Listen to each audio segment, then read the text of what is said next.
While Charlie Dalin at the front of the fleet has passed serenely into the Pacific Ocean, it's conditions further back which are causing concern. A deep depression has torn through the fleet in the Indian Ocean, causing damage on a number of boats. And so we bring you updates from Antoine Cornic and Conrad Colman, who have been through the wars in the last couple of days. We'll also take a look at the tracker, the leaderboard, PredictWind routing options, and see how things are going to progress from here. For Antoine Cornic on Human Immobilier, there has been significant damage in the huge winds. He was sailing in 60 knots with 8 to 9 metre seas where a gust caused him to broach, which has torn a metre of his mainsail track off. He has managed to lower the mainsail and he now needs to make a repair. The nearest islands he's decided to go for are St. Paul and the Amsterdam Islands, which are about 1,300 kilometres north of the Kerguelen Islands. Here he should be able to take shelter and carry out the repairs, but it's going to be no small job. But thankfully he is unharmed himself and he remains in the race.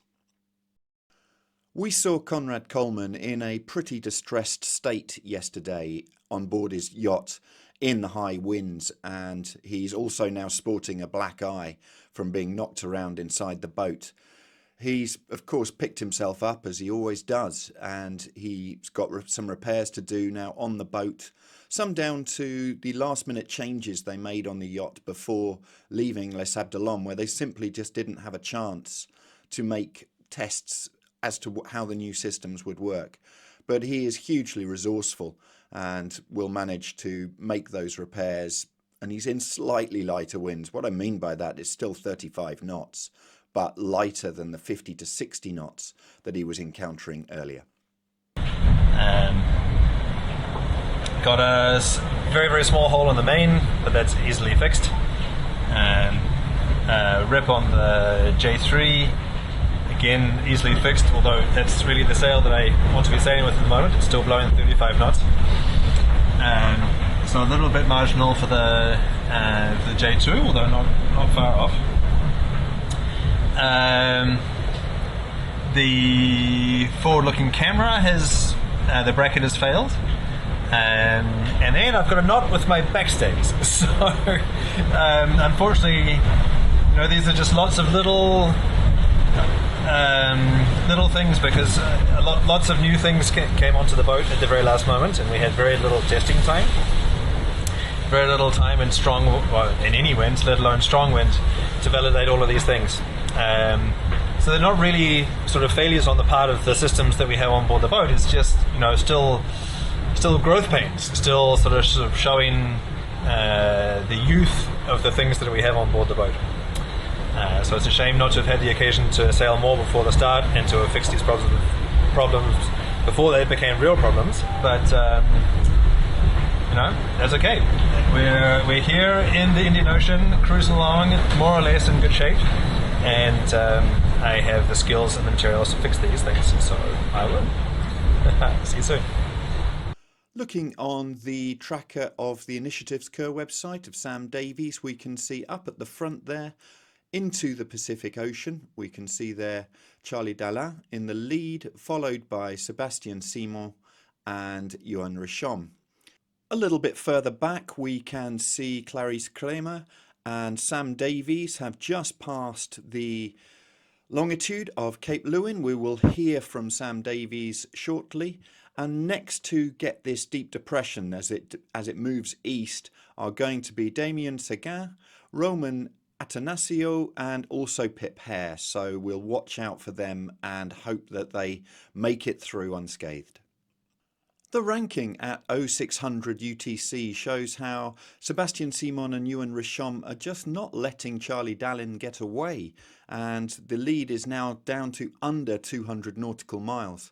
If we scroll down a bit, we can see there Nicholas Lundven is 745 nautical miles behind, and Sam Goodchild there in 7th, 859 nautical miles behind. Going down a little bit further, there we can see Sam Davies and Clarisse Kramer, the ones who've just passed the longitude of Cape Leewiun, in 12th and 13th, and Pip Hare in 16th, who's about to get hit by those high winds.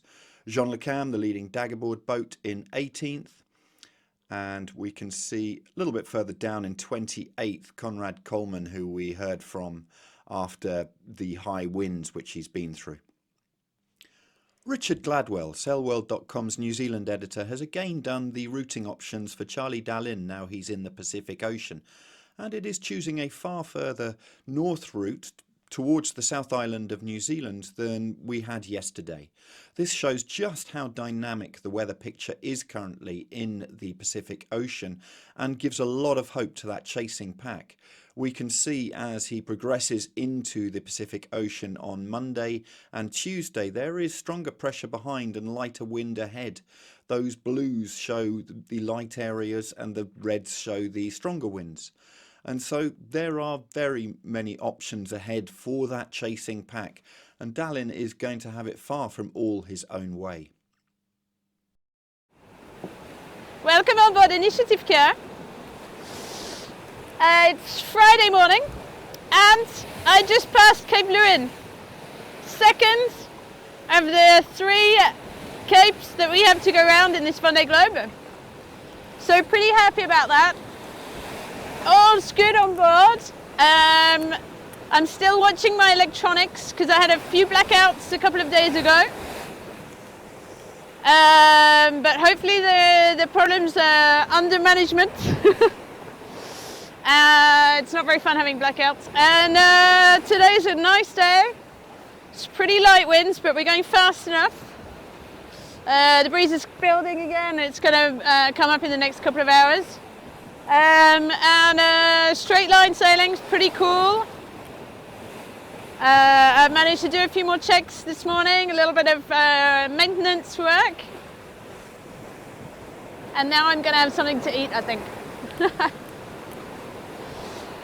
But making the most of this is just great.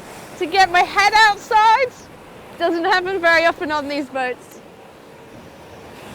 It's a shame there's not an albatross right now, but there's albatrosses around. I had a whale a couple of days ago come up to say hello. There's some pretty cool life around here. Wildlife. But I guess that's what it is. It's a pretty wild life down here in the Southern Ocean. Have a good day, everybody. Thank you for watching today. On sailworld.com and yachtsandyachting.com, we bring you in-depth analysis throughout the day as to unfolding situations, so please do take a look. And also subscribe to our channel using the button down here if you've enjoyed this.